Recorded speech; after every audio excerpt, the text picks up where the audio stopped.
In a previous life, Jiang Hao rushed into a burning building to save his good brother, ignoring my desperate attempts to stop him. He ended up with 45% of his face burned and a permanent disability in his left hand. However, when I suggested breaking up to let him be with Li Meng, they took to the internet to write about how I was a heartless woman abandoning a hero who had saved others from a fire, which led to me being cyberbullied by millions. In the second year of suffering from depression, my family forced me into marriage with Jiang Hao by offering a dowry of 500,000 yuan. Li Meng did not attend our wedding but was waiting at our new home early to consummate the marriage on my behalf. I didn't disturb them. Instead, I silently turned on the gas in the kitchen, and when Jiang Hao rushed to turn it off, I pulled out a lighter. Let's meet in hell then. A fire treats everyone equally, regardless of who they are. I thought it would bring me relief, but after intense pain, I found myself back in the apartment I rented over 2 years ago. There, Jiang Hao and I were cuddling on the sofa, watching a movie. His left arm was around my neck, and he held a cigarette in his right hand. My mouth, seemingly out of control, pointed at the screen and endlessly talked about wanting a big bed like the one in the movie for our new home. Jiang Hao chuckled softly. Sure, as long as you like it, we'll get whatever you want. As he spoke, he leaned over to kiss me. I was terrified and wanted to resist, but then I heard a familiar ringtone. Jiang Hao had set a special ringtone for Li Meng, recorded by her. Aren't you going to answer the phone, my dear son? What are you up to that's so shady? Forgot your brother now that you have a wife? Huh, if you don't answer, you're buying the next round of skewers. It was a recording of Li Meng teasing as she ran, with Jiang Hao chasing after her, her exaggerated laughter and heavy breathing clear in the background. Jiang Hao picked up the phone as if it were a royal decree. What now, my lady? You sure have a knack for timing. Ah Hao, save me. Cough cough. My house is on fire. I might die. Ah Hao, save me. Cough cough. Li Meng was coughing violently as she hung up. Jiang Hao stood up from the sofa, his face serious and anxious, pacing back and forth. He called Li Meng several times, but she didn't answer. He grabbed his jacket. Su Qiao, something's happened to Li Meng. We need to go check on her. Why can't we just not go? Jiang Hao paused, looking at me with disappointment. Su Qiao, are you even human? Li Meng said her house is on fire. It's a matter of life and death, and you don't care at all. I don't care. I'm not her mother. Why should I worry? It's you who's all worked up over another woman, accusing your own girlfriend of not being human. What are you trying to say? Su Qiao, what are you doing now? You know how close I am with Li Meng. We've been good buddies for years.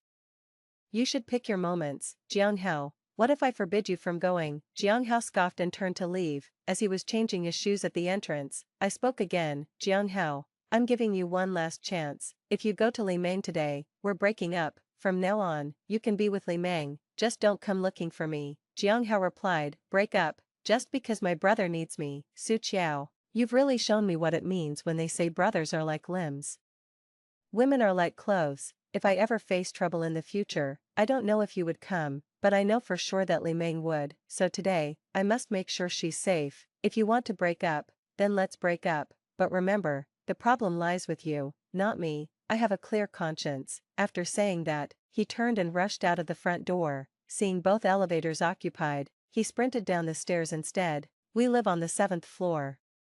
And running down indeed proved faster than walking. I don't know why. Even when I was prepared to go through hell, I find myself back in the realm of the living. Could it be that even fate thinks I lived through hell in my past life? I won't make the same mistakes again. Earlier, while Jiang Hao was changing his shoes, I took a photo of him tying his shoelaces. Now, I'm posting it directly to my social circle.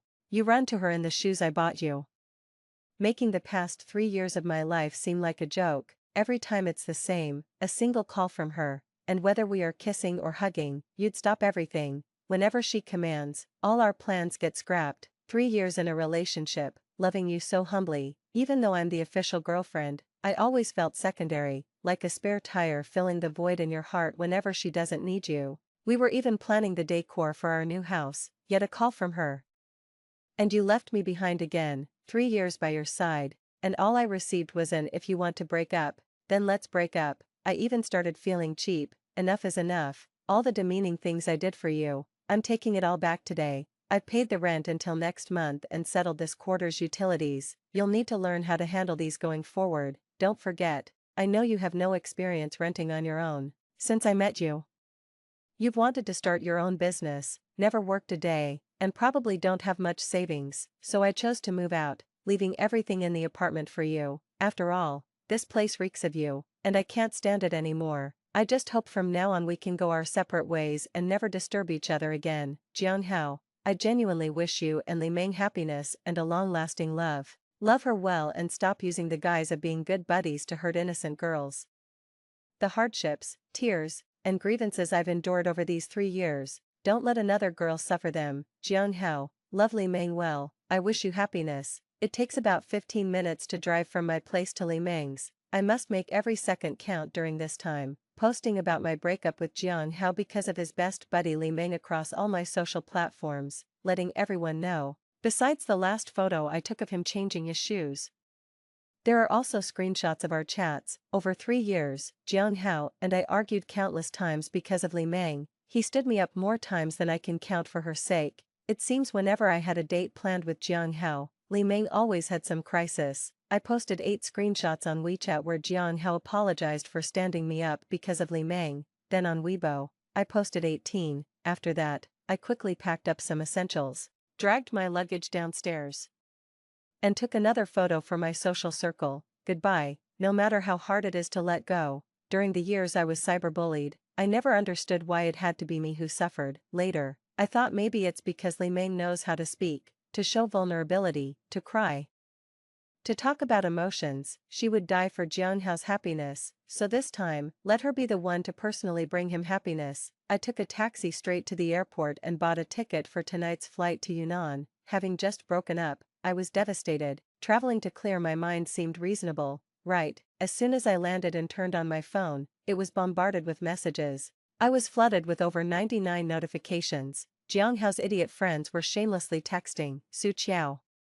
Jiang Hao needs you now. How could you leave him at a time like this? There's absolutely nothing romantic between Jiang Hao and Li Meng. All of us brothers can vouch for that. Su Qiao, Jiang Hao is in the emergency room fighting for his life. Come back and take care of him. Aren't you afraid of being criticized if you abandon him now? Afraid? Of course, I'm not afraid. Not only am I not afraid, I even feel like laughing.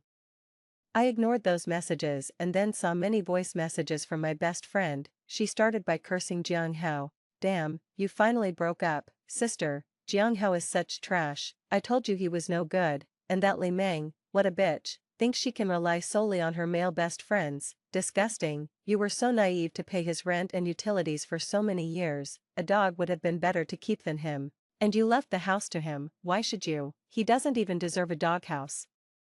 Why did you go to Yunnan? To heal from the breakup. Send me your hotel info when you get off the plane. I'll catch the next flight to join you. Damn sister. Karma really does exist in this world. Truly, you breaking up with Jiang Hao was so timely. Just an hour later and you wouldn't have been able to escape. Jiang Hao got burned trying to save Li Meng and was rushed to the hospital. Fong Fong was extremely agitated until she got on her flight. I listened to her voice messages over and over.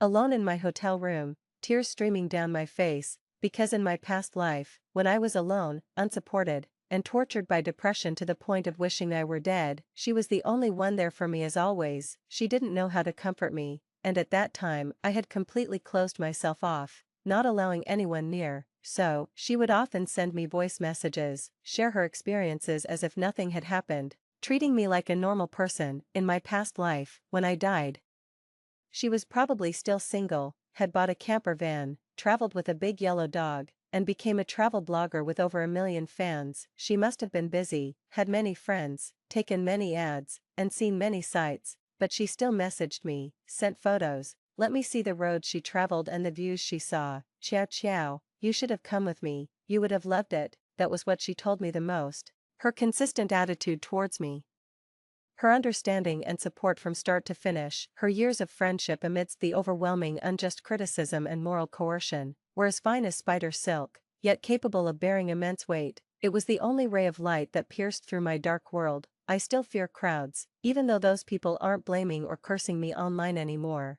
not dredging up every traceable event from my childhood to scrutinize and judge. But those deep-seated fears and aversions aren't something that just disappear after rebirth. I checked Fong Fong's flight and estimated the time, then went down to the hotel lobby to wait for her. It was already past 3 in the morning. and there were only a few people at the hotel entrance. I stood alone, tucked in a corner under a column, and as soon as Fong Fong got out of the taxi, she glanced at the few people at the entrance and made a beeline towards me. For me, it had been over 2 years since I last saw her, but for her, it was as if we had just gone to a newly opened hot pot restaurant yesterday afternoon. Ciao ciao, Fong Fong ran towards me, she hugged me tightly. Not used to being in close contact with others, I tensed up instantly, but realizing it was Fong Fong who was holding me, someone who wouldn't hurt me, I gradually allowed myself to relax. Let's go up. We can talk more in the room. Throughout the journey, Fong Fong didn't stop talking. She alternated between being thankful for my timely escape and cursing Jiang Hao as a despicable man who got what he deserved. Do you know, there should have been no casualties in the fire, but he ignored advice and charged in to play the hero, only to end up with severe burns. He became the only person in need of urgent care. It's just ridiculous. How could he do that? Surely he didn't set his clothes on fire just to play the hero in front of Li Meng. And he had the nerve to call me brother. If that's not about love, then what is? I vaguely remembered something. He wasn't that crazy. The jacket he was wearing was a birthday gift from Li Meng last month. It was made of acrylic and nylon, materials that would melt and stick to the skin in high heat, and were also highly flammable. Fong Fong, damn, she seemed unsure how to judge the relationship between those two. After a pause, she shifted the conversation back to me. Thank God you left, otherwise, you wouldn't even realize what trouble you'd have been in. Are there temples in Yunnan? We must go offer incense at dawn to thank the deities for watching over you. If you had been weak one more time, swallowed your pride one more time, you would have ended up in the hospital taking care of him. He ruined himself for another woman and expected you to pick up the pieces. Damn. Just thinking about it makes me sick. Fong Fong returned to the hotel room, took a bath amidst yawns, and went straight to bed. She slept soundly, enviably peaceful, but me, I hadn't slept well in a long time, and I felt wide awake now. I quietly took my laptop to the balcony. Before Li Meng could delete records and destroy evidence as she had in a previous life, I backed up all the evidence of the deep love that had once existed between her and Jiang Hao. While digging through Li Meng's secondary Weibo account, I discovered messages from her school days. It was clear she had enjoyed inserting herself between Jiang Hao and his girlfriend, emphasizing her own presence. Even after the girl couldn't tolerate it anymore and broke up with Jiang Hao, Li Meng would jump out, accusing and slandering the girl everywhere, smearing her reputation. Standing on a moral high ground, she rallied classmates to vilify the girl who broke up with Jiang Hao, portraying herself as righteous and just, and Jiang Hao as the innocent, pitiful one always being let down.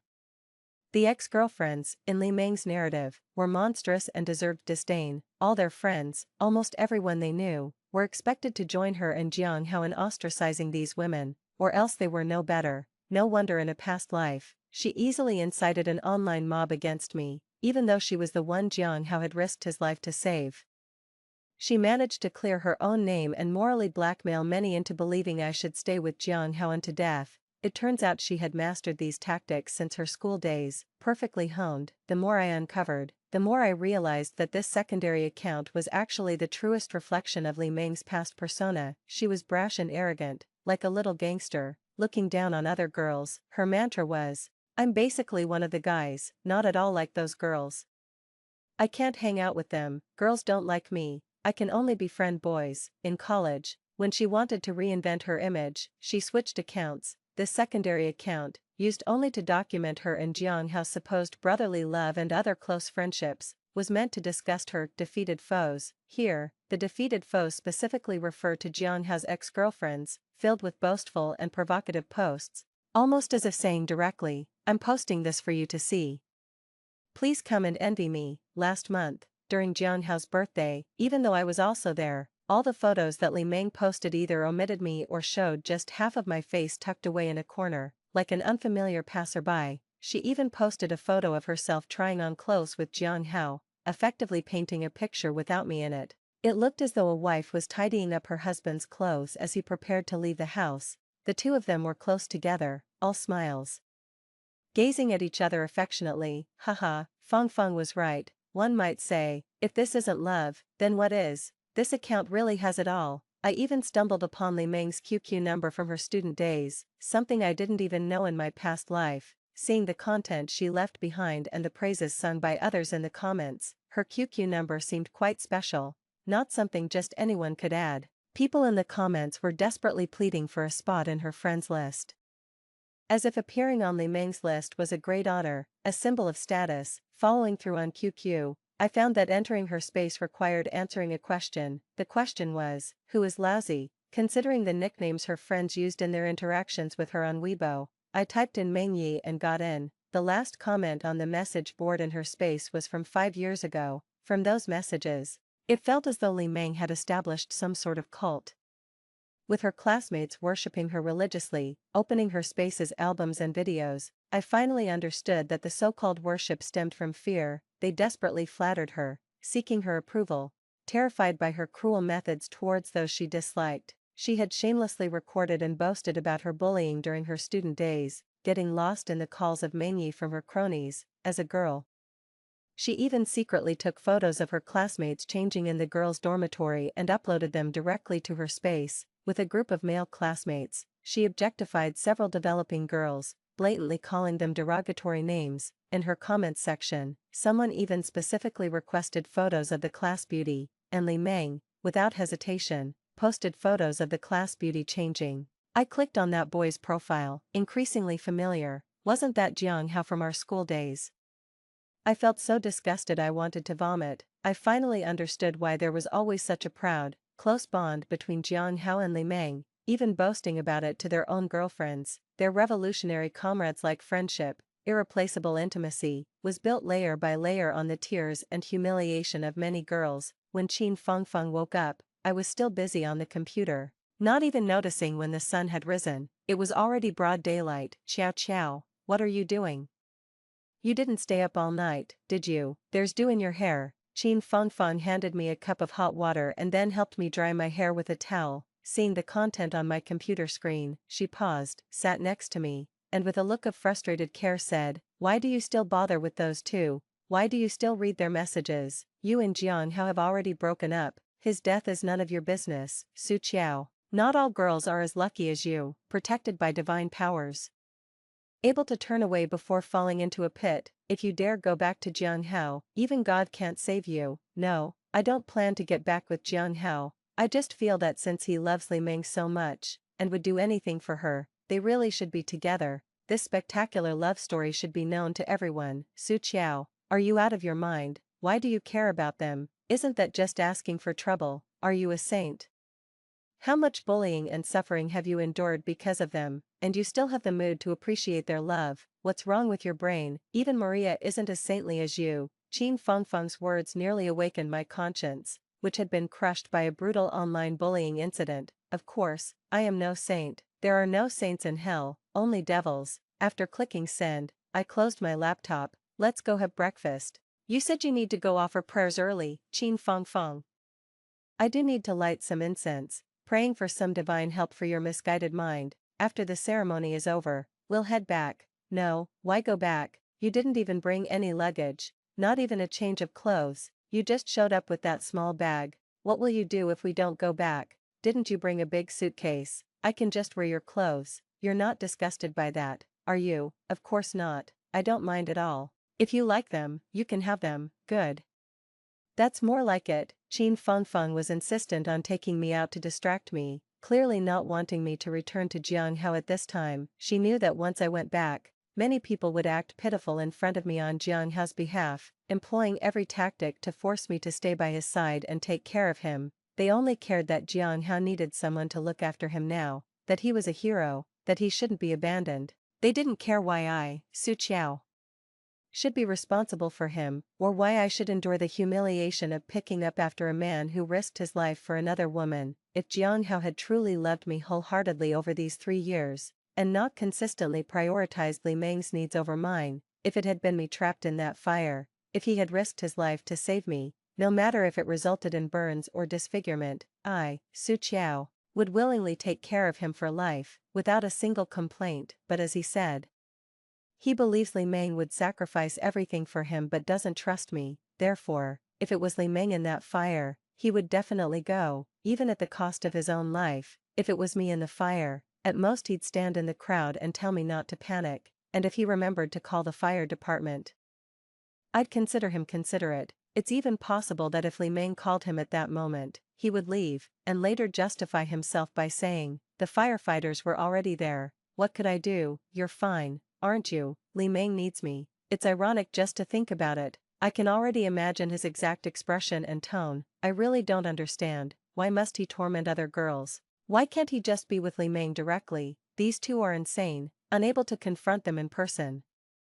I searched online for several popular bloggers, seeing their posts about the unnamed hero in the fire, with hundreds of thousands of likes and tens of thousands of comments. I directly sent the evidence of Jiang Hao and Li Meng's love through a business partnership email. Humans are emotional beings, innately longing and yearning for beautiful love stories, especially the passionate, true love that endures life and death trials, unwavering and irreplaceable. Who wouldn't be moved by such a story? The package I sent them was full of screenshots, solid evidence, without a single embellished word. The content contained only conversations, photos, and videos between those two, without involving a third party. Anyone would think that those two had been in love for over a decade, from school uniforms to wedding gowns, a hero fearlessly braving the flames for his beloved. These two really stacked up the romantic buffs. If only Jiang Hao hadn't dated one girl after another during this time and always referred to Li Meng as a brother, their story and feelings would be enough to make a romance movie. Those bloggers really knew how to capitalize on trending topics. After receiving the email, they immediately asked me to name my price. "You misunderstood, these aren't for sale, they are free." I know them and was moved by the fearless spirit of the firefighting hero risking his life for his lover. I hope the whole world sees their beautiful love that transcends life and death. Please promote them vigorously. When the wedding comes, the whole nation should join in the feast virtually. Jiang Hao and Li Meng's love story hit the trending searches the afternoon after the fire, not just locally, but on a national level. At that time, Jiang Hao probably hadn't even been moved out of the ICU. In the age of social media, where information spreads explosively fast, the popularity of a firefighting hero soared incredibly. At the time, everyone who captured photos and videos at the scene uploaded them to their accounts. Also, people around Jiang Hao and Li Meng, many of whom wanted to gain fame by being associated with heroes, were willing to accept interviews from various media and make statements on camera. I really didn't expect this level of attention. Qin Fangfang returned to the hotel in the evening and saw the trending search, nearly smashing her phone in anger. "Shameless, utterly disgraceful. These two wretches truly have no bottom line. Why hasn't lightning struck them dead? Are they childhood sweethearts destined by fate? Have they been together from school uniforms to wedding dresses? Then what are you? What about the other women before you? Are they just props in their romantic games? Insane. These two are really insane. There's no way to justify their actions. They have so many classmates and friends. Why has no one come forward to reveal the truth? Are they all blind? It kills me to see those two despicable figures being adored and praised by the whole nation on the trending searches. It's more painful than gouging out my eyes." Fang Fang, calm down, have some tea to cool off. Getting angry over them is not worth harming your health. Su Qiao, have you lost your mind? Why aren't you angry? I've already broken up with Jiang Hao. Whatever he does has nothing to do with me anymore. Why should I be angry? But the way people online are shipping them, it's as if you've been the third party for the past 3 years. I just can't swallow that. Third party. The news about Jiang Hao and Li Meng is unusually hot. The whole nation is obsessed. If they knew that Li Meng is just the guy who broke up all of Jiang Hao's past relationships, I wonder if they would collectively spit blood. I asked a well-connected influencer, "What's going on? How did this become a national trending topic?" "My friend is just an ordinary person and can't handle this." The quick reply came, "This has nothing to do with me. This isn't something my dozen accounts could achieve. To tell you the truth, clearly some big capital is involved." Why? It's simple. It's about shifting the focus. Instead of the public demanding answers about fire safety, property management responsibilities, or why a gas company had a pipeline leak and explosion, it's better to feed them a crazy true love story. Tell your friend to see the bright side. It's not necessarily a bad thing. In the era of social media, so many people are desperate to become famous. They can easily gain millions of fans overnight, and just by occasionally promoting products, they can be set for life. Nobody's perfect. Tell them to delete any incriminating information fast and to apologize to any enemies. The power of netizens is immeasurable. In less than 3 days, both their family histories could be dug up. Okay, thanks for the heads up. I checked Li Meng's alternate account again. and just like in a past life, it had already been deactivated. Too late, unfortunately. Qin Fengfeng tirelessly exposed their ugly true faces online, advocating for Jiang Hao's ex-girlfriends, mainly for me, but she didn't want to drag me into it, didn't want me to be scolded, so she only mentioned a friend of mine. As a result, the fanatic shippers of the couple cyber-attacked. Everyone knows, an unnamed friend is treated as the person themselves. Their relationship is so good, their daily life so sweet, it's impossible for anyone to come between them. You must be just a bitter person unable to get love. No one knows better than I do how little Qin Fengfeng thinks of Jiang Hao. To say she pined for Jiang Hao or was jealous of their love, to Qin Fengfeng, was the ultimate insult. Qin Fengfeng would never respect the men around me. When she saw news about girlfriends stealing boyfriends, she was almost nauseated. A real best friend would think that no man in the world is worthy of her best friend. Stealing men, nonsense. Such news is just created by malicious trash trying to stir up trouble between real friends. She clutched her phone, arguing with uninformed netizens. Too painful. Pea-sized pimples appeared on her chin, making her cry out in pain when touched. As I watched her, her eyebrows furrowed and her fighting spirit high, my eyes suddenly teared up, and I turned my face away. Tears streamed down uncontrollably. In a past life, when I was so cyberbullied that I hid in my room, afraid to meet anyone or to even check my phone, was she, like now, fighting single-handedly for me, alone against a multitude. "Jojo, why are you crying?" She put down her phone, came over, and hugged me, gently patting my back. "If you're upset, just talk about it, let out your feelings, don't bottle them up. Why not forget about those who make you unhappy? You still have me." Qin Fengfeng thought too highly of me. She believed I was troubled by love, thinking I could truly bless Li Meng and Jiang Hao. She didn't know I was a soul resurrected from death, my heart so dark it lacked any light. Of course, I hoped they would be together, and I also hoped they would face endless calamity, better off dead, never to part through eternity. For a moment, I couldn't help but want to share my past life experiences with Qin Fengfeng, but seeing her reddened eyes and the boil on her chin, I held back. What grievances have I suffered this time? It's merely escaping from a sea of misery, a stroke of luck. Yet she still felt indignant on my behalf. If she knew what I had endured in my past life, how I died, it would be too painful for her. Fengfeng, stop arguing with others. Could you let me use your account? Sure, take it, post whatever you want, argue with whoever you want, I'll bear the consequences. I'm not afraid of anything. I wouldn't curse anyone. I had already understood that one person cannot win against the whole internet, who only care about their imagined ideals, boldly claiming, "I think he's pitiful. So you must take responsibility for him," rather than saying, "I think he's a great hero, I'll take care of him for life." They are generous with others' feelings, then bask in the satisfaction of being a good person. This time, I wanted to try that kind of happiness too. Holding on to Qin Fengfeng's account, still editing the content, a blogger who had contacted me before with several accounts reached out again. "You must have some dirt on them, right? I know, you must have been very close friends. Old friends, but no matter how good the relationship, don't let it get in the way of money, right? Can I buy it from you?" You know, the curiosity and desire for knowledge of netizens are endless. All their dark histories will eventually be uncovered. You can't hide it for them. Look at the sickly sweet, flawless, mythically beautiful love on the trending searches now. Who but schoolchildren would not find it fake? It's not that I'm dark by nature, but years of professional sensitivity tell me there's a big story behind this.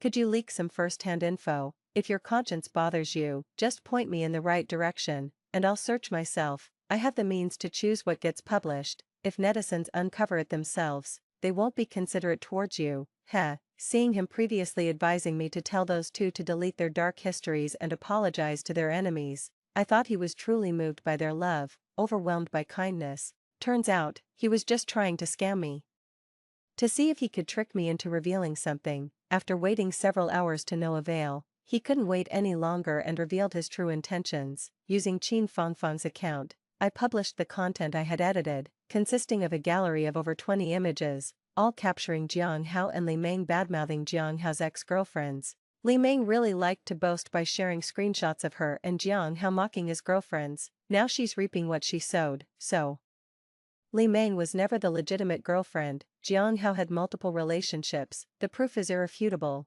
Using Qin Fengfeng's account was strategic, as her account had already drawn a day's worth of hatred. with many coming to her page looking for her information. Laying out this evidence was a direct blow to those fervent fans defending the beautiful love of Jiang Hao and Li Meng, whether they choose to turn a blind eye or to unfollow and retaliate. After I handed over the account ID of Qin Fengfeng to the previous blogger, I told him, "You can have the directions, but I don't need the money. How much content you can find is up to your own skills." I'm not sure if it's because Qin Fengfeng is taking care of me now that she doesn't allow herself to be vulnerable, or if she's really just thick-skinned. After she threw her phone at me, she took mine to order takeout and even brought back a bouquet of flowers since she came to my side. Besides the moment she held me while I cried and her eyes turned red, she has been either indignantly angry or laughing and joking around, but the pimples that burst out on her face and the blisters in her mouth can't lie. She's more upset than me. Feng, you should cancel this account in a few days. Sure, use it as you please. When the time comes, I'll just cancel it outright, and let those idiots who want to argue find no one to fight with. That'll show them. Originally, I really didn't want to get involved in this online frenzy, especially since the cyberbullying from my past life was too terrifying to experience a second time, but seeing the attacks on Qin Fengfeng's account, how could I bear to let her suffer the harm that she shouldn't have to endure? If her real identity were to be exposed, the overwhelming slander would suffocate me just thinking about it. She plans to be a travel blogger and internet celebrity. She can't afford such a senseless dark history. That's not for her to bear. If netizens are so eager to get information about their ex-girlfriends, fine, I'll give it to them. I used Qin Fengfeng's WeChat to screenshot my own social media, then, with my own Weibo ID, send it directly to that blogger. Jiang Hao's girlfriend of 3 years, before the fire, broke up with him after a fight with Li Meng. I knew it. True to his nature as a traffic-hungry blogger, he was as excited as a vulture spotting carrion. The beautiful love story of a firefighting hero was pushed to the forefront to distract the public, with only a handful of sober netizens calling for rationality and accountability instead of indulging in celebrity pairings. But their voices, just like those of the victims hurt by Jiang Hao and Li Meng, were too small and got drowned out. However, the enthusiasm of netizens has a time limit. Continuously feeding them sugar will get tiresome. That's when you need to slap them in the face and bring this matter to another climax, with capital entering the fray and the heat not subsiding. As long as one follows the trend, there will be traffic. After milking a bit of the fairy tale romance, everyone began to peel back layers of the story. This process was exactly the same as in my previous life, having seen the Weibo and social circles of Li Meng and Jiang Hao from their student days. I'm not at all surprised by how netizens might greet them. But what I didn't expect was that Li Meng had never completely shut down her QQ space or deleted those photos and videos. Did she forget her password? Good and evil will eventually be repaid, and perhaps those classmates she bullied and tormented have been waiting for this day. However, when I was about to enter her QQ number in the chat box, I hesitated, because in her space, there were many photos of her female classmates changing clothes, just blatantly displayed. If this were to be leaked, wouldn't it be a second harm to those innocent girls? In the end, I deleted her QQ number, but saved some of the photos and videos, along with screenshots of the message board, which I pixelated and sent to the blogger. After seeing those items, the blogger took a long time before asking me, "You're not really their friend, are you?" "You're their enemy." "Yes, an enemy, a deep-seated one. I've waited a long time for this day." After all this, Qin Fengfeng and I both turned off our phones, decided to ignore the online messages, and went on a spontaneous trip. We traversed snowy mountains and marveled at seas of flowers, encountering many artistic youths with vibrant spiritual lives. Qin Fengfeng said, "Actually, the job I really want is to be a travel blogger, traveling the roads in an RV, free and unbound. I'd go wherever beauty leads, chasing the seasons and following beautiful legends. Just thinking about it excites me." "You will make it come true, then, Jojo. Would you come with me? We could team up and keep each other company." "Sure, if you still want me with you by then, I'll go." If you knew what I did, how I doomed those two people beyond redemption. If you aren't afraid of me, don't blame me, and don't find me vicious and terrifying. I'd go anywhere with you." Qin Fengfeng, what silly things you're saying. If you're willing to be with me, I couldn't ask for more. So it's settled then, I'll save up to buy a car. I spent a whole week with Qin Fengfeng in Yunnan before we finally started our journey home. Online, the story of the big fire and the hero Jiang Hao who rushed in to save others had turned into a drama series full of climaxes and twists.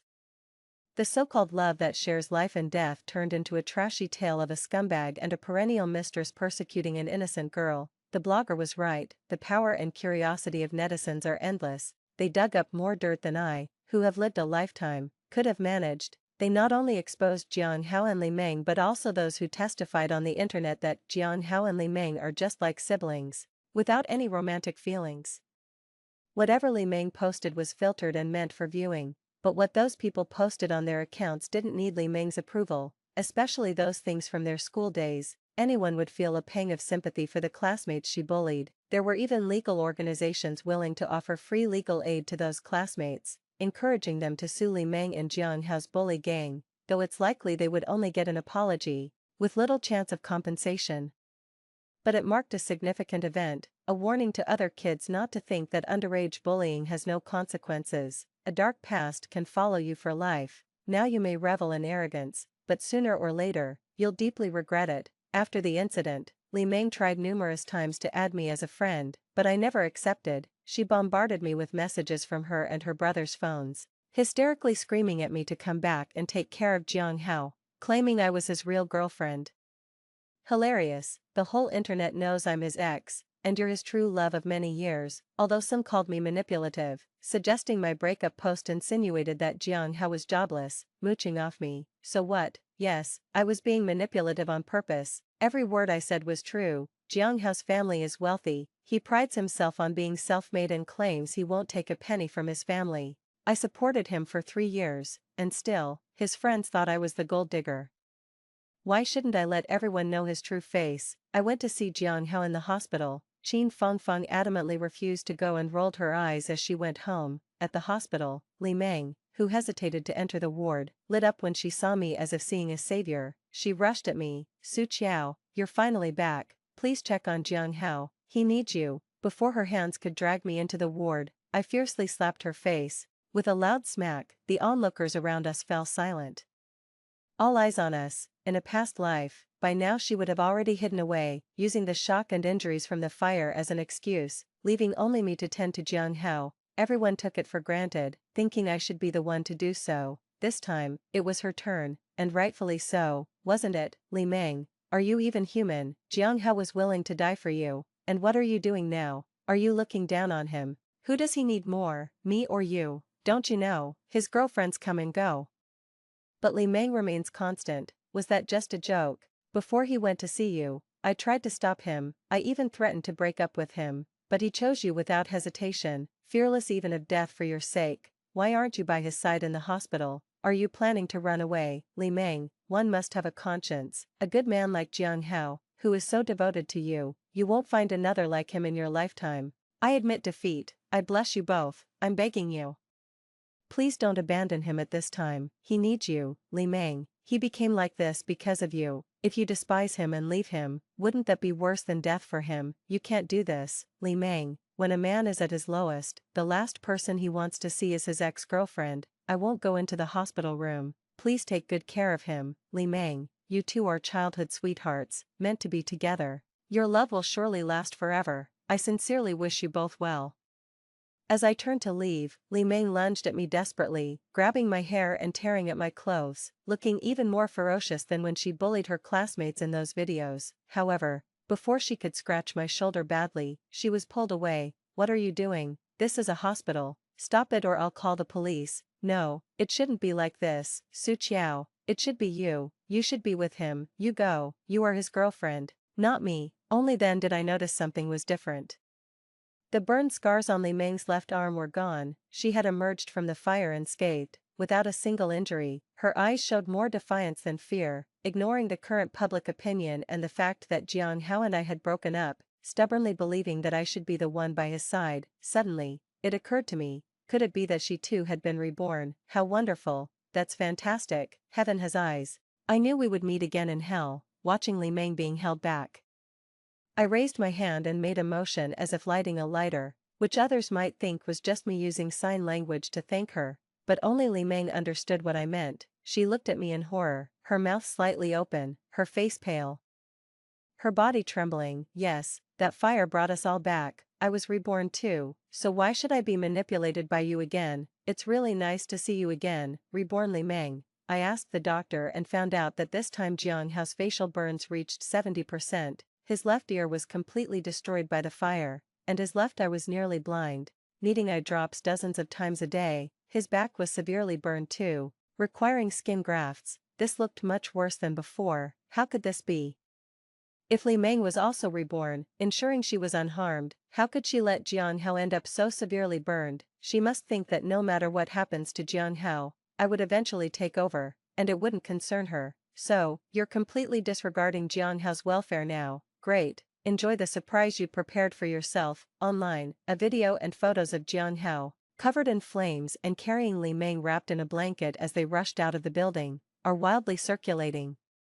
Some bloggers have even created a comic version, both beautiful and tragic, and despite subsequent twists in this situation, they couldn't bear to delete them. But in my previous life, I never saw any of these, because in that life, Li Meng took preemptive action by telling the public that Jiang Hao was a helpful hero, that he had a lover, and asked everyone not to overly promote the photos and videos of Jiang saving her, to avoid upsetting his official girlfriend. She blurred the heroic deed Jiang Hao did for her, shifted all the focus onto me, and cleared herself of all responsibilities. Can you escape this time? I only visited the hospital once, and never went again, just like the previous life. Li Meng also went only once. She didn't slap me, but instead, she cried and begged me. She said, "I'm so sorry, it's all my fault, I shouldn't have called Jiang Hao, I shouldn't have asked him to rescue me, it's all my fault he got hurt, if he hadn't been disfigured. You wouldn't have left him, right, Su Qiao? I'm begging you, Jiang Hao is already pitiful, he really loves you, please don't leave him now, blame me, is it okay if I die? As long as you can stay by Jiang Hao's side and make him happy, I'm willing to die." Her words seemed sincere, but she herself would rather perform a suicide in front of everyone than ever consider being with Jiang Hao. Her life-saving grace turned into an obligation for me. Fearing that Jiang Hao would cling to her and demand her responsibility, she published a lengthy essay online, condemning me as a heartless woman for abandoning a fire rescue hero. Although the fire was extinguished by firefighters, Jiang Hao had rushed in to carry her out before they arrived. While I was overwhelmed by an online backlash, Li Meng took the chance to distance herself from Jiang Hao. She still managed to portray herself as noble and great. "Ah Hao, I know you truly love Su Qiao. She has misunderstood us now, and I can't appear between you two anymore. I can't affect your relationship, but you should know, we are lifelong good friends. For your happiness, I'm willing to step back. She is being misunderstood and insulted online. She really needs you, please stay with her." I didn't expect netizens to get so agitated. Now only you can comfort her. After that, Li Meng disappeared for 2 years without showing her face to me until she appeared in the new house I shared with Jiang Hao. Li Meng really got sued, along with a few of her close friends. Jiang Hao, because of the fire incident, was spared by the common saying "to err is human, to forgive divine," and was removed from the list of defendants. The verdict was as the lawyer predicted, a public apology with no substantial punishment, considering we were all minors at the time. But after such a scandal, the past of these school bullies became known to everyone in their current social and work circles, causing everyone to distance themselves, fearing association, and they were isolated at work until they had to resign voluntarily. Evil deeds bear evil consequences. After the case, the Jiang family approached the Li family for a marriage proposal, the dowry still being 500,000 yuan. Li Meng cried and screamed in disagreement, saying behind closed doors that Jiang Hao looked like a ghost, giving her nightmares. What are nightmares compared to the harsh reality? Li Meng's refusal to marry enraged the Jiang family. Their only son had become disfigured because of her. She really disliked it. Although the Jiang family wasn't at the pinnacle of wealth, they could easily muster tens of millions in disposable funds, unlike Li Meng's family, who were just ordinary salaried workers and couldn't withstand their targeting. Within 2 months, Li Meng was practically packed up by her family and delivered to Jiang Hao. Their wedding came much quicker than my own in a previous life. Even before the results of the fire investigation were out, the buzz hadn't fully died down yet, and there were still many eyes on them. This time, it seemed the whole country was invited to the feast. Virtually speaking, to avoid marrying Jiang Hao, Li Meng actually approached a good friend from before, offered herself willingly, and even sent photos and videos of it to Jiang Hao. "Ah Hao, I've always treated you like a brother, you know that. I don't have romantic feelings for you, I've always loved Lei Zi. Please, call off the wedding and let us be together. I belong to him now, we can still be good brothers, and I'll take care of you for the rest of my life. I can do anything for you, just not marry you. Really, Jiang Hao, really, if I hadn't been reborn, I might have actually believed you. Li Meng threw her phone away, screaming in terror. Jiang Hao's parents, upon seeing the photos and videos Li Meng sent their son, were so enraged they ended up in the hospital. Yet, Jiang Hao did not call off the wedding. After the wedding, amidst the ongoing heat of the fire investigation and court compensation verdict, Jiang Hao himself leaked the video Li Meng had sent him. While Li Meng was cornered, crying and holding her head under cyber attack, he stepped forward with a statement. I believe what she said, it was all a misunderstanding. I trust our feelings for each other. They can't be destroyed by a mere fire. Meng Meng is a good person, please leave her alone, don't disturb our lives anymore. Jiang Hao successfully cleansed his image from those ugly faces in the school violence videos, and the trashy image of betraying countless ex-girlfriends for Li Meng. He became a romantic fool, an object of pity and sympathy. As much as he was pitied, Li Meng was vilified. Jiang Hao contacted me many times, wanting to meet, but I really wasn't interested. Qin Fengfeng's grandmother passed away, and I accompanied her back to her hometown for the funeral. As soon as the funeral ended, her three uncles started a heated fight over the inheritance, even flipping tables and coming to blows. Eventually, they wanted to slaughter the big yellow dog the grandmother had raised and divide its meat. It was the first time I saw Qin Fengfeng cry so heartbrokenly. Then, while they weren't looking, we took the trembling dog and drove away in the night. Back home, Qin Fengfeng, holding the dog, asked me, Qiao Qiao, what do you think is the meaning of life? My grandmother, after she got married, the furthest she ever went was to the market in town. She never once returned to her parental home, did you know? She never even went to a movie theater her whole life because there wasn't one in town.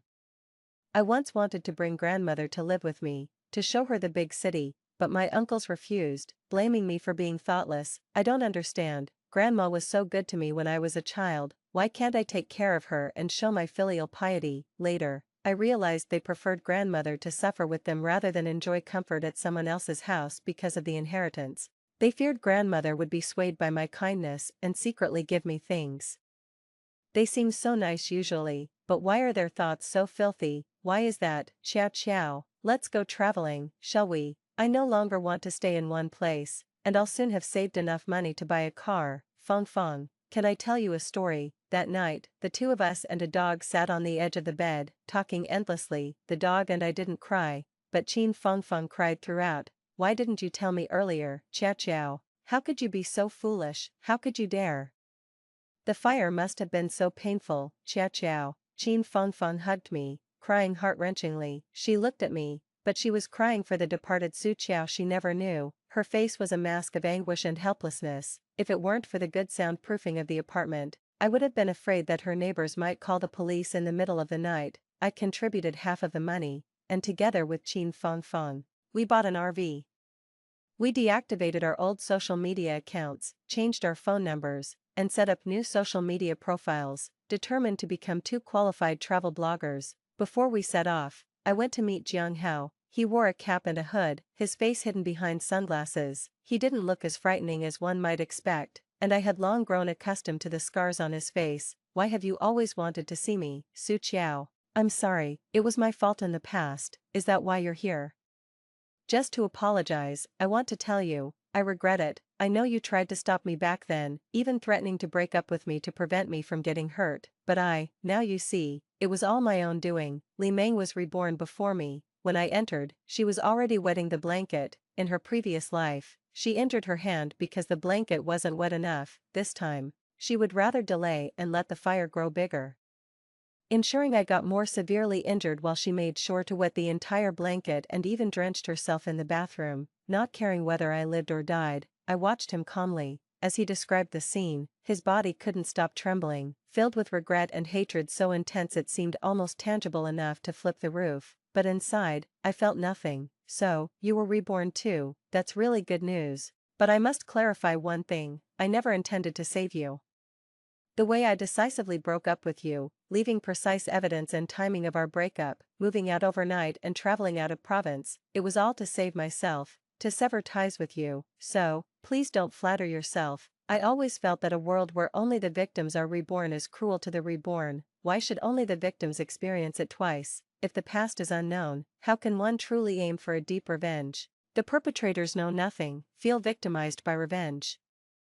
Thinking themselves innocent, it would be fairer if everyone were reborn, that would be true retribution. Then, you would know what you truly deserve. Finally, heaven heard my prayers and favored me. Only when I knew that Jiang Hao was also reborn in that emergency room did I truly let go of everything. The phrase "a weight lifted off my shoulders" isn't just an adjective. I truly felt lighter, my smiles no longer forced. Qin Fangfang and I, along with our big yellow dog, embarked on our road trip.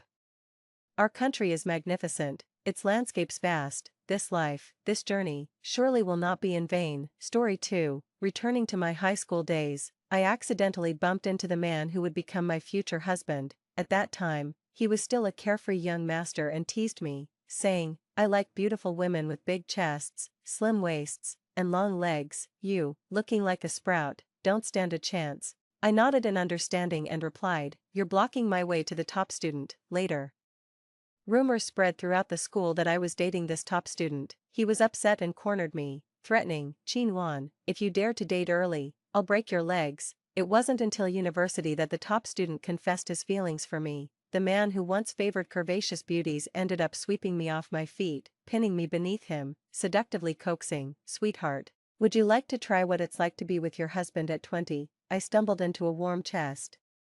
Reflexively grabbing the corner of his shirt, a flood of memories rushed through my mind. Before I could steady myself, a teasing voice came from above, "Qin Wan, have you also learned to throw yourself into my arms?" Looking up, I was met with an extremely handsome face. His slightly squinted, peach blossom eyes were brimming with amusement, casting affectionate looks all around. I had seen his face thousands of times, yet my heart still skipped a beat from his stunning appearance.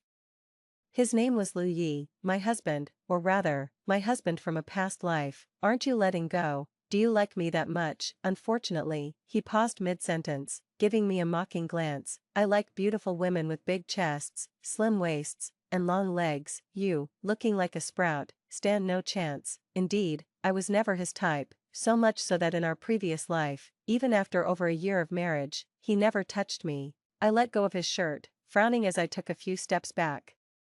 "You're in my way, I'm looking for the top student." As I tried to walk past him, he grabbed my backpack. "School's over. Why are you looking for the top student instead of going home with me?" I yanked my backpack back, giving him a cold glance. "Mind your own business, Qin Wan. Have you become so capable? If it weren't for the old man's orders, this young master wouldn't bother with you." Ignoring my struggles, he forcefully wrapped an arm around me and carried me off to his car.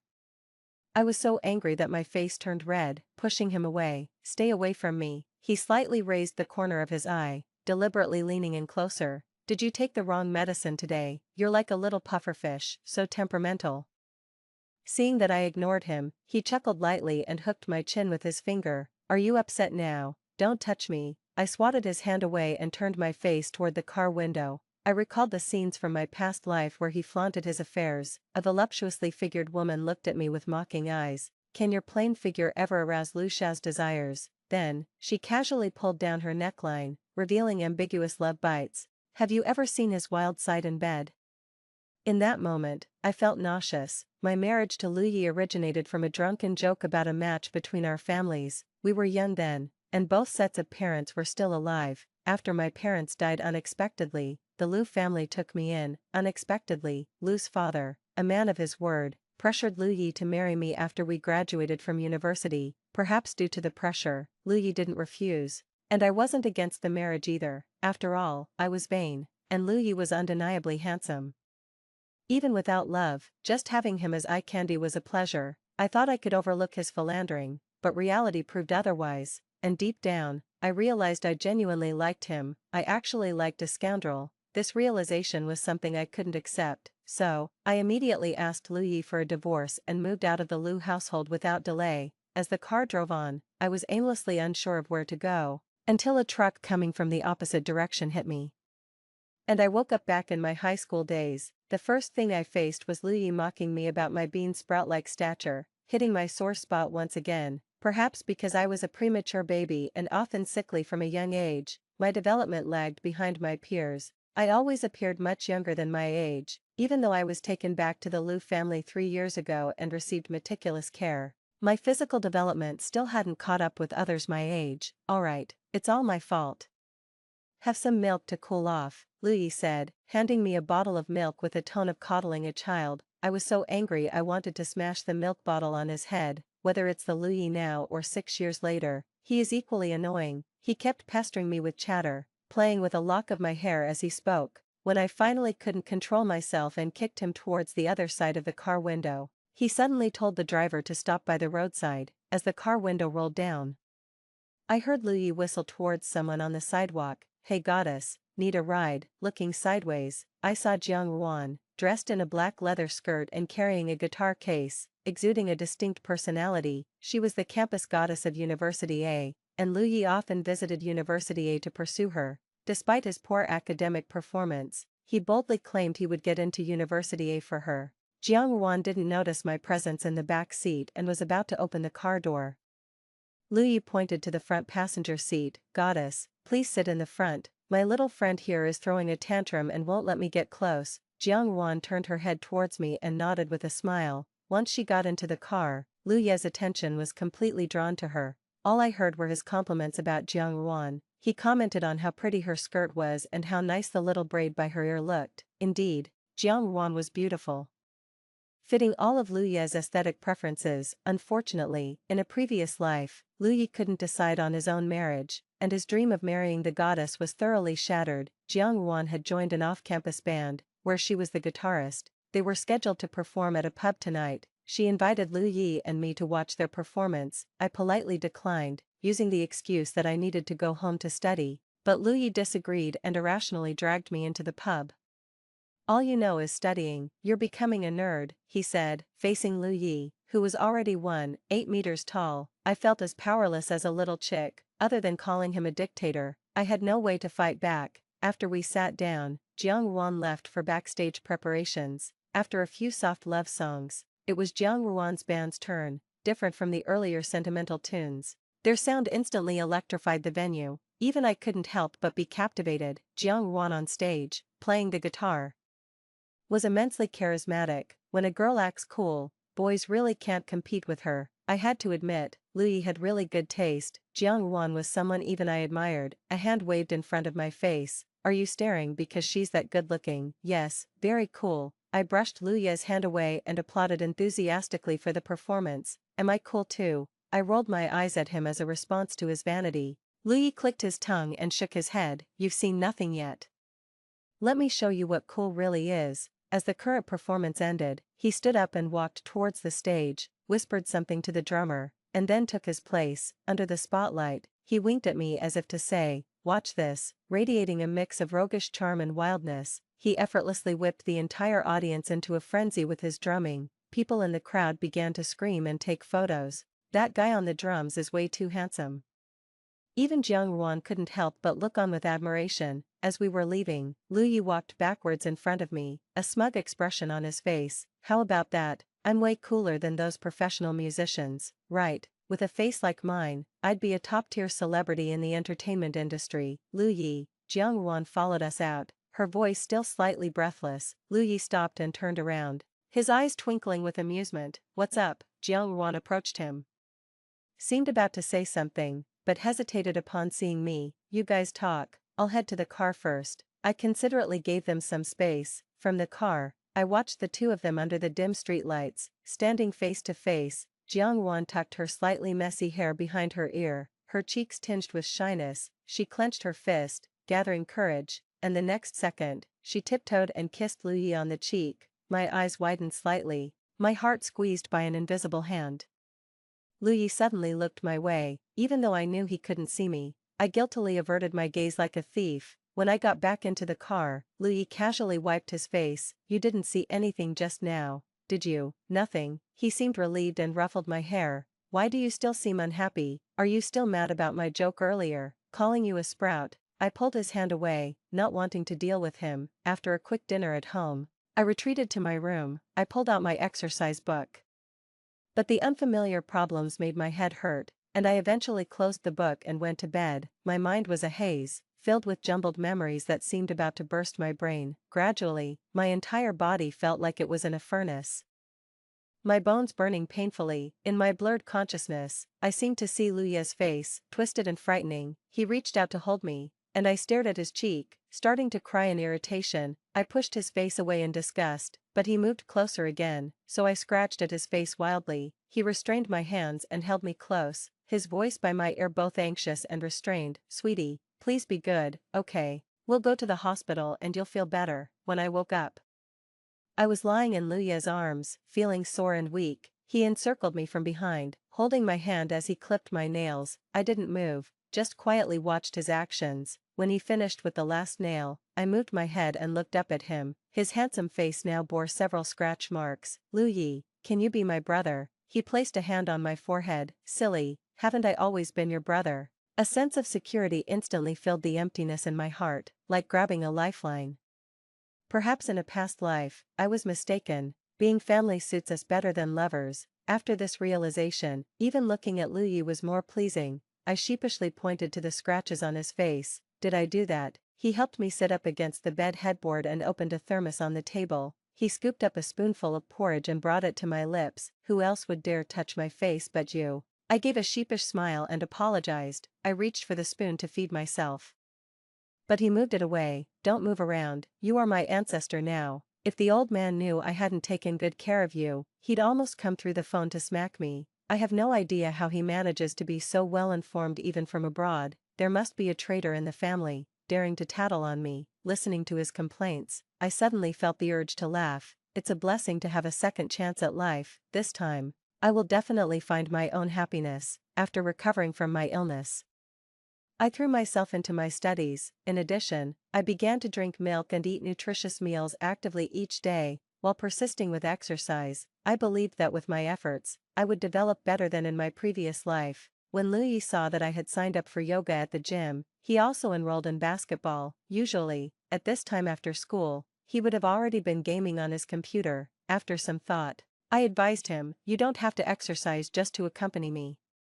I can manage on my own." He gave me a sidelong glance and said, "Who said I'm doing this for you? I just felt like playing basketball." I shrugged and stopped bothering with him. An hour later, after yoga class ended, I was leaning against the wall as I walked out of the studio. Just as I stepped out, a hand grabbed my arm and Luya's voice came from above. "What's wrong with your legs?" Holding back tears, I replied, "I've got a cramp." He sighed, crouched in front of me, and said, "Chinwan, what would you do without me? Come on, I'll carry you back." "No need, I'll just walk slowly." Ignoring my response, Luyi reached back, scooped me up, and firmly decided for both of us, "Hold tight, or don't blame me if you fall." "Luyi, put me down." He pretended to throw me, which scared me into clinging tightly around his neck. Delighted with his successful prank, he laughed heartily. "Now you're behaving." Annoyed, I pinched his cheek hard. He then suddenly sped up. "Luyi, slow down.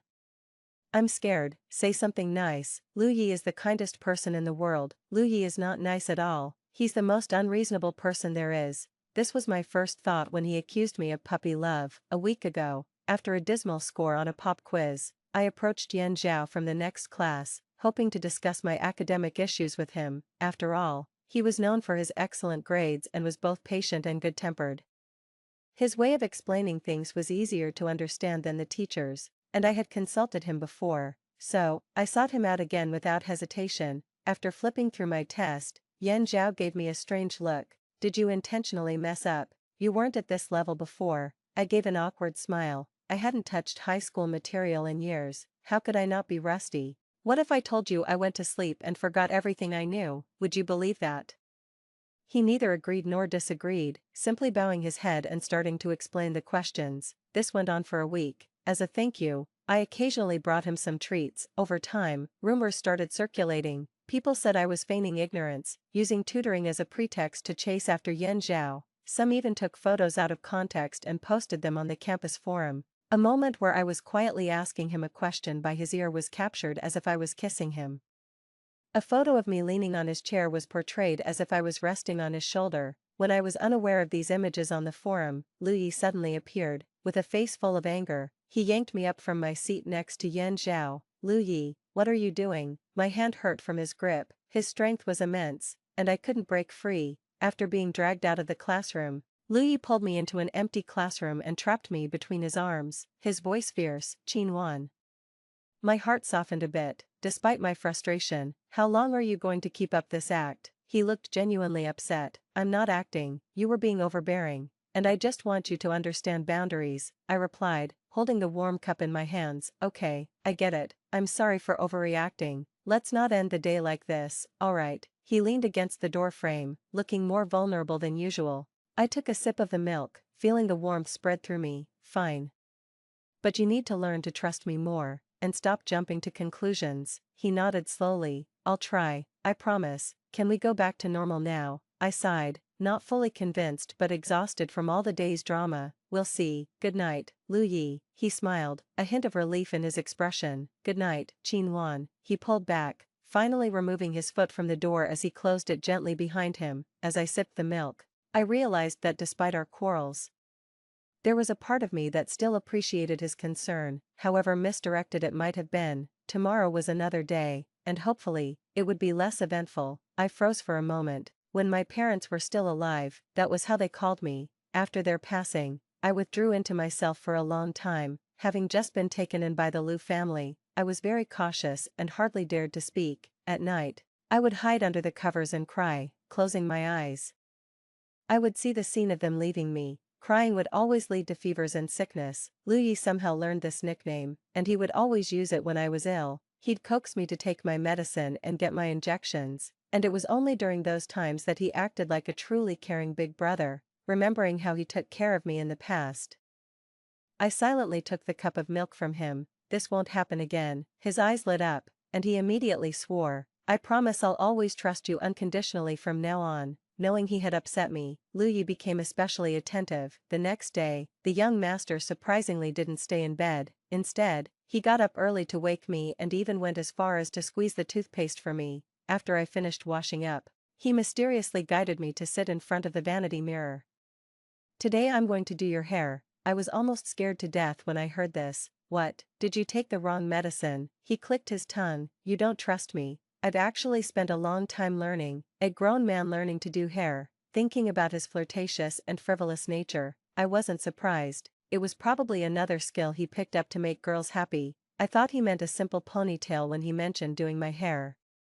But then he took out two braided bands adorned with small pearls and expertly started braiding the hair near my ears. "How does it look? Pretty, right?" I was stunned and gave a thumbs up to his reflection in the mirror. True to his nature, he really put in the effort to charm girls. No wonder, despite his playboy traits, so many girls still liked him. If he were ever truly dedicated, he could be called a living legend. 12. On the weekend, Yan Zhao came to the Lu residence to see me. Upon seeing him, Lu Ye's face darkened by 3 shades. "As a top student, surely you understand basic pleasantries, right?" Yan Zhao pushed up his glasses and calmly stated. "Lu, perhaps you're not aware, but I've been hired by your mother as Qinwan's tutor until the college entrance exams are over." Lu Yi clearly didn't believe him, but before he could react, Mrs. Lu came downstairs. Seeing Yan Zhao, she warmly invited him to sit down. "Mom, are we going bankrupt? Why hire such a mediocre tutor for Qinwan?" Mrs. Lu glanced at him disdainfully. "Yan is not like you, who only knows how to indulge in pleasures. He has already self-studied all the high school curriculum." I knew this very well, having seen it in my past life. While all the other students were buried in their books, Yan Zhao was already leisurely studying university-level materials. I asked him why he didn't just skip grades and take the college exams. He said he wanted to experience high school life. "I don't like this tutor."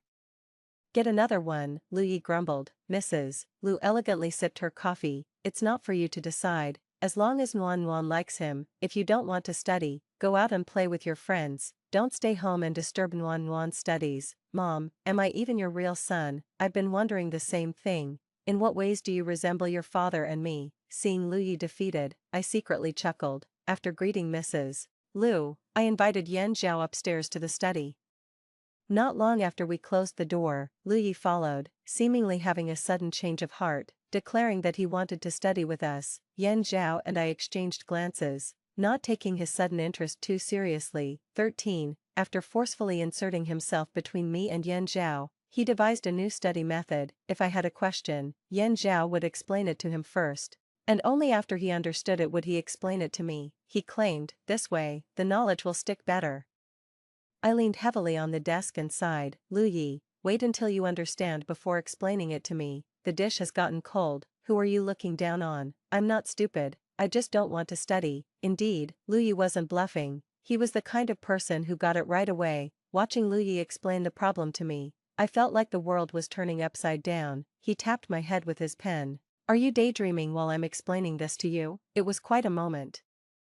A studious person like me being lectured by someone who usually slacked off. I looked at Yan Zhao, unable to suppress a bittersweet smile. He smiled knowingly. What are you looking at? Focus on the problem. Lu Yi leaned over the table, completely blocking my view. A month passed, and Lu Yi was still around, his friends no longer dragging him out to hang out. He insisted on staying home to tutor me. His friends were almost shocked out of their wits. Time flew by, and before we knew it was time for the college entrance exams. Lu Ye's improvement was nothing short of meteoric. It was hard to imagine that in his previous life he needed his family to donate a building to get into a university through a sports scholarship. Soon after the exams, it was my 18th birthday. The Lu family threw me a simple and warm birthday party. They invited classmates who were close to me. Everything was almost the same as in my previous life, except this time Yan Zhao was also there.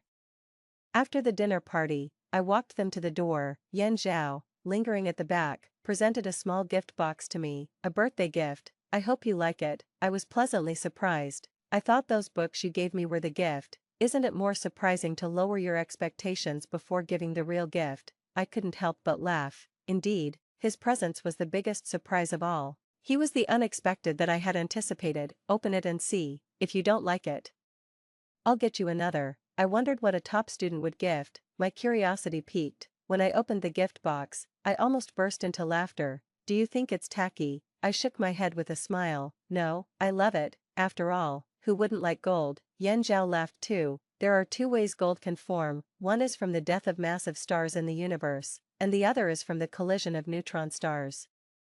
Two entwined neutron stars in a timeless stare explode in an instant at the end of their gaze, causing ripples through the universe and scattering gold across the vast cosmos. Such explosions of neutron stars occur once every 100,000 years, making gold a romantic embodiment of the galaxy. I held the gold rabbit necklace in my palm. Is this a science student's idea of romance? No, if it were anyone else, I'd just say gold retains its value. The atmosphere turned subtly profound. Nuanyuan, let's apply to be university together. Holding the necklace, I thought of Lu Yi and shook my head to clear him from my thoughts. After a moment, I replied, okay. I returned to my room and immediately ran into Lu Yi. He makes you happy with a gift, but you won't even glance at mine. Who matters more to you? I felt guilty remembering how he wanted to show me my gift early this morning, which I had declined knowing what it was, a room full of princess dresses. I remember in my previous life when he took me to see it, I was stunned. Lu Yi, are you planning to start a wholesale clothing business? He looked disappointed. You don't like it? I'm 18, not 8. I'm past the age of dreaming, so this lifetime. When he suggested again that I look at the gift, I declined, proposing some other day instead. Nuanyuan, do you like him? His sudden question snapped me back to the present. No, Lu Yi replied, his eyes harboring a depth that I couldn't fathom. If you say it's nothing, then I believe you. He handed me a pitch-black box. Happy birthday, 18-year-old Qin Wan. As I watched his retreating figure, I opened the box. Inside was a key and an address. Driven by curiosity, I suddenly felt compelled to check it out. Half an hour later, I arrived at the destination. As I opened the door of the apartment, I heard my mother's voice. My dear child is home. Tears instantly fell as I entered the room. Everything was as familiar as the home I remembered. Two adorably goofy humanoid robots approached me. My father's familiar voice rang out,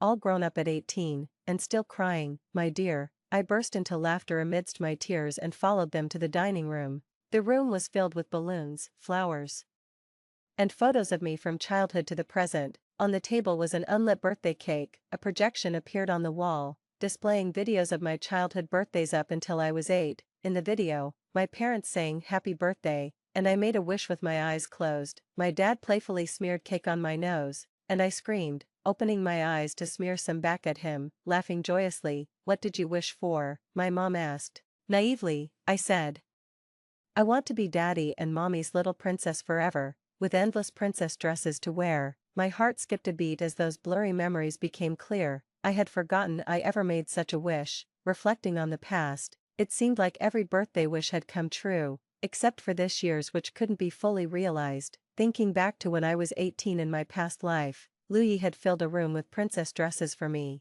bringing a sudden sadness. So that was why he had given me an exaggerated number of princess dresses. Only in this life did I understand his intention, and it made my heart feel uncomfortably full. The video continued, depicting the birthdays they hadn't spent with me, using animated characters to fill in. When it reached my 18th birthday, the animated character of my dad asked me to look for a gift in the room. I followed a path laid with petals to the balcony and pushed open the door leading to the next room. A room full of princess dresses met my eyes. For a moment, it felt like I had returned to my past life, but in that past life, Louis hadn't asked me to open the door to the next room. I had misunderstood his intentions. Even feeling that he was indifferent, overwhelmed with guilt, I wanted to see Louis immediately, to tell him how much I cherished his gift. Yet when I returned home, I found Louis wasn't there. I called him, and Jiang Ruan answered, "Louis is drunk, come pick him up." I hurried to the bar where Jiang Ruan was, and found Louis completely inebriated. I approached him and tugged at him a few times. "Louis, let's go home." He looked at me with bleary eyes and suddenly wrapped his arms around my waist. The gesture was far too intimate. My eyelids twitched, and I looked at Jiang Ruan, quickly pushing away Louis's hands from my waist to avoid any misunderstanding. "Can't I even hug you?" Louis looked at me with reddened eyes.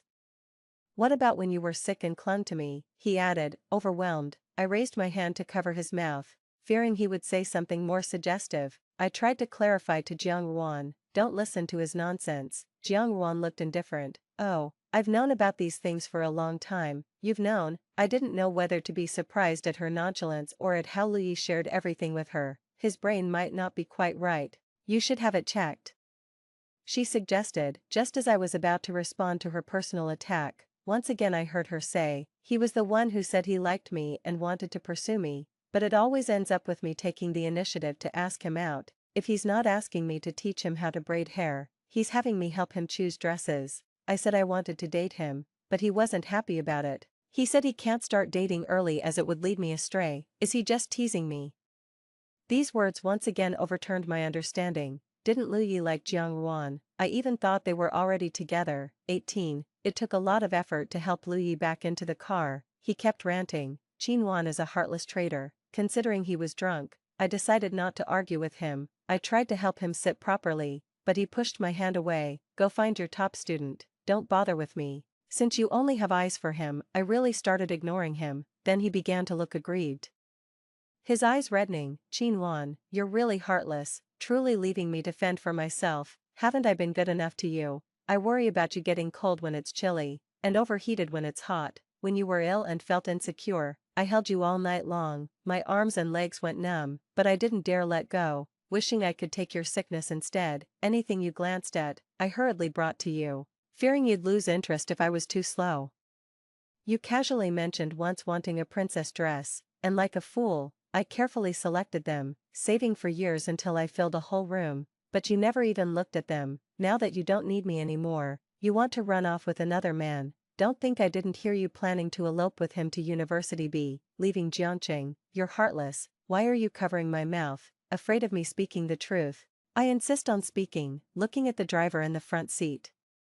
I felt so awkward, it was as if I really had become a betrayer. Finally getting him back to the Liu household and into his room, he started making a scene again. He sat on the balcony railing, his eyes reddening as he looked at me. "If you dare go with him, I'll jump from here. I won't live." I took a deep breath, pressing my temples. "Louis, what are you doing? If you don't want to be the laughingstock tomorrow, you'd better get down now." "You say I'm making unreasonable trouble, a laughingstock?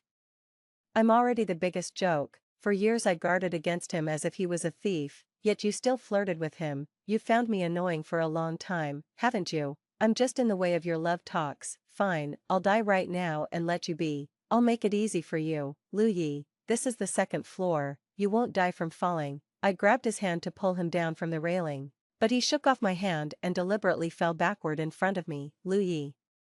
I was horrified as I reached to grab him, but his body's weight pulled me down as well. In the moment we hit the ground, a pair of hands firmly held me in an embrace. Lu Yi landed on his back with a dull thud. Seeing the blood trickling from the back of his head, I felt a chill run through me. Lu Yi.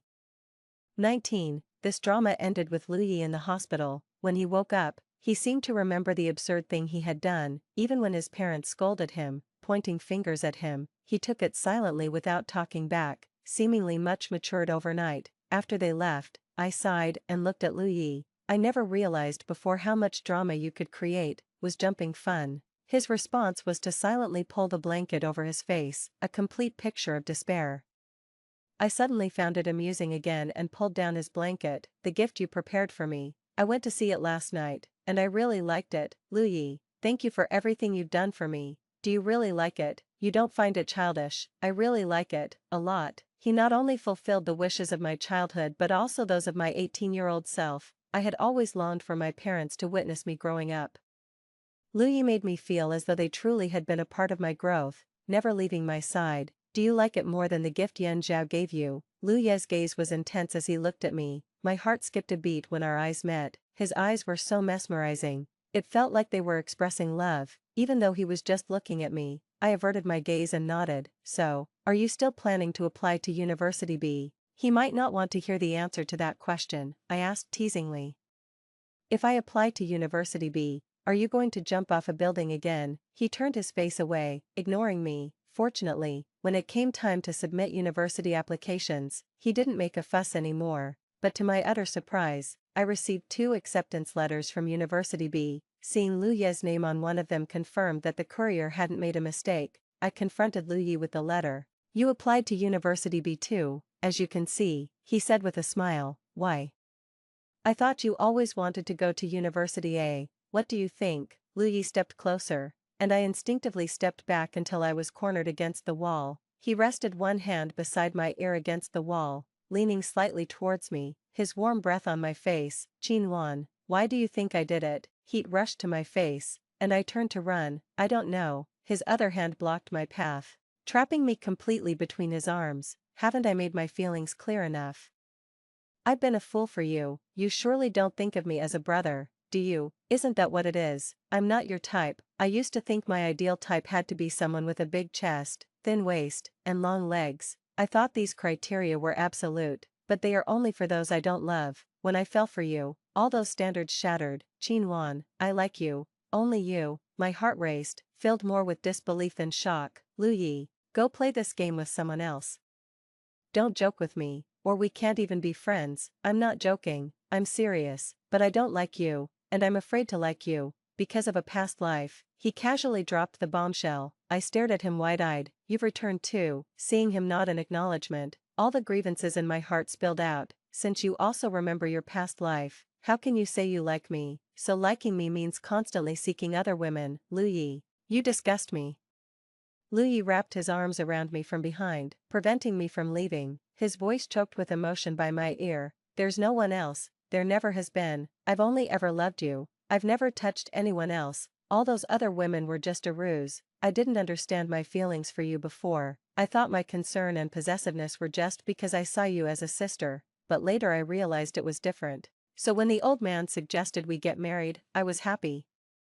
But soon I realized you didn't care about me, my scandals, or whether I came home, so I didn't dare touch you, afraid you couldn't accept it. Lu Yi then mentioned the woman who had come to provoke me in the past. He never touched her. It was she who drugged him to gain a position, and he merely turned the tables by switching places with someone else. Let that woman suffer the consequences of her actions. Her plans failed and she lost her dignity, so in a fit of rage and embarrassment, she came to me, trying to drive a wedge between him and me, and I foolishly believed her, not even verifying with Lu Yi before I suggested divorce. You have no idea how heartbroken I was when I heard you wanted to divorce me over the phone. Nuanyuan, now that we have a chance to start over, can you give me another chance? I didn't respond to Lu Yi because I didn't dare to try again. In the days that followed, I kept avoiding Lu Yi. This avoidance continued until the start of the school term. At this university far from home, the only 2 people I knew were Lu Yi and Yan Zhao. Because I was avoiding Lu Yi, I ended up spending more time with Yan Zhao, but Yan Zhao was also very busy, immediately becoming the darling of the professors, who frequently asked him for help. Even though we hardly found time to meet, Louis would always follow, sticking around like a lovesick puppy, making it impossible to shake him off. His heartbroken gaze making me feel like a betrayer. One day, Yan Zhao suggested going to see a movie, and I agreed. However, my enthusiasm waned when I saw the sci-fi movie about outer space that Yan Zhao had chosen, which I knew was complex and hard to understand, but Yan Zhao was interested, and I didn't want to dampen his spirits. In the cinema, I was drowsy and went to the restroom midway. Just as I left the restroom, I was suddenly pulled into a hidden corner and held tightly. Startled, I struggled as my chin was lifted and kissed forcefully. With desperation and no finesse, Nguyen, you are mine, you are clearly mine. I was shocked and angry and worried we might be discovered. I bit his lip hard, and he finally let me go. Louis, what are you doing? He held me, burying his head into my neck, his voice hoarse. I'm just jealous of him, insanely jealous. Nguyen, would you care for me? Just let me hold you for a while. Louis held me until the movie ended. Until Yan Zhao called, I pushed Louis away. Let me go. Yan Zhao is looking for me. I had just walked a few steps when Louis pulled me back, biting and sucking on my neck until he left a suggestive red mark. Louis, I said, covering my neck, my eyes red with anger. Nguyen, tell him to go back by himself. October, Louis's birthday. I was still hesitating whether to spend it with him when he called first. I could hear him coughing on the phone. Nguyen, I feel terrible. Can you come and see me? 10 minutes later, I arrived at his apartment. This was supposed to be a place for us to live together, bought by Louis's father, but initially, I decided to live on campus to avoid Louis. I rang the doorbell, but there was no response, so I called him, and no one answered. Worried something had happened, I used my key to open the door. What greeted me was Louis, shirtless, wearing only casual pants, his wet hair still dripping water, the droplets falling down his handsome face into his sexy collarbone and chest. I tried to avert my gaze. You didn't answer the doorbell. I was worried something had happened, so I came in. Nguyen, are you worried about me? I choked up. It seems you're not too sick, so I'll leave now. Would you stay and celebrate my birthday with me? I don't want to be alone. My heart softened. And I decided to stay. His birthday celebration was a candlelit dinner, all prepared by himself. The fruit wine he made was delicious, although it packed quite a punch. His black shirt was unbuttoned at the top, his skin glowing temptingly under the candlelight. Sweetheart, do you like what you see? Want to touch? Seeing that I didn't respond, he added, tell me what you really think, and I'll let you touch. It looks good. I want to touch. He smiled devilishly, guiding my hand under his collar and across his chest. Sweetheart, you like me, don't you? His lips brushed against my ear as he spoke in a seductive whisper. He looked into my eyes, our breaths mingling, the moment filled with ambiguity and intensity. Do you want to kiss me? Say you like me. Instead of speaking, I kissed him on the lips. The next moment, he took control, the sound of kissing and soft moans amplifying in the quiet of the night. During a brief pause for breath, Louis murmured, you're quite cunning, sweetheart. The next day, I was awakened by screams. Upon opening my eyes, I was met with the horrified face of Louis's mother. Louis, I'm going to break your legs. How dare you take advantage of Nguyen when she's so young? Minutes later, in the living room, Louis was kneeling shirtless on the floor. The marks of our ambiguous activities were visible, making me wish I could just disappear. What had I done to him last night? Was I that fierce? Hiding most of my face behind a pillow, I listened to his mother scolding him. Actually, I didn't feel taken advantage of. If anything, I was the one who had taken advantage of him. Noticing the marks on his wrists, I tensed, and the blurry memories started to piece together. Under the dim light, I was straddling him. Louis's smile was devilishly charming as he handed me his tie, coaxing, sweetheart, say you love me, and I'm all yours. You can do whatever you want. If you're afraid of loving me without feeling secure, tie me up, lock me up, so I can only see you. Sweetheart, say you love me. As if seduced by a devil, I uttered, I love you. He buried his head in my neck with a victorious chuckle. Sweetheart, I love you too. Now it's time for your reward. Filled with regret, I bit into the pillow. Louis's mother brought me back to reality. Nguyen, don't worry. Louis will take responsibility for you. Let's get engaged now and marry after graduation. How about that? I don't need him to take responsibility. Louis became frantic. Then you have to take responsibility for me. My innocence has been tarnished by you. I'm even traumatized. I can't even think about other women now. You must take responsibility. Why don't you try men? I muttered under my breath. Nguyen, after that, Lu Yi embarked on a year-long journey of being a resentful husband, always letting himself be bullied by me.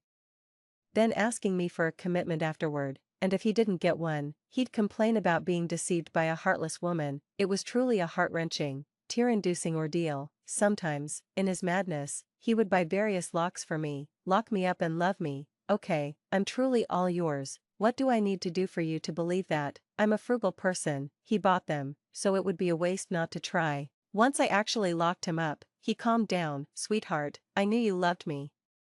But this state of affairs didn't last long. Once Yan Zhao returned from studying abroad, Lu Yi started acting up again. Sweetheart, should I get a tattoo? I'll tattoo your name all over my body, let everyone know I'm yours. Okay. My eyelid twitched slightly as I thought about it, and my toes began to dig into the ground again. I grabbed his hand and slid a ring onto his ring finger. Mine. Lu Yi burst into tears. I finally have a status now. I promise that from now on, not even a female mosquito will be by my side except for you. On the day Yan Zhao invited me to dinner, Lu Yi showed up uninvited. He was very friendly towards Yan Zhao, but he kept twirling the ring on his finger while talking. After the meal, Yan Zhao gave me a necklace made of meteorite, Nuanyuan. Each meteorite is like the ancient starlight, a symbol of the passage of time. It has witnessed the universe's journey and recorded millennia. I hope it can also witness our future together.